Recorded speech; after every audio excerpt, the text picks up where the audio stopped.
Domenica 15 giugno a Castel di Lucio, la festa di primavera. Cultura, gastronomia, natura e intrattenimento.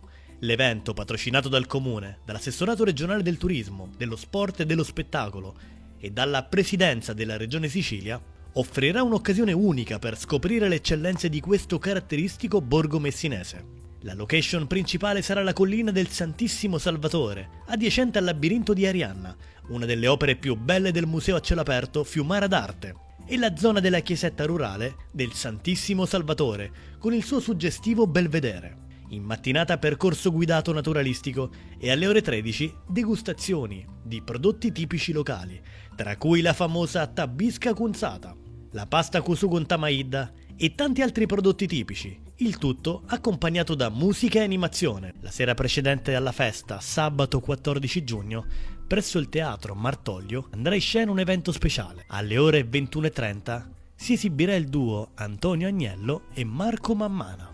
Vivi appieno la bellezza di un territorio ricco di storia, gastronomia e natura domenica 1 giugno nel suggestivo borgo di Castel di Lucio.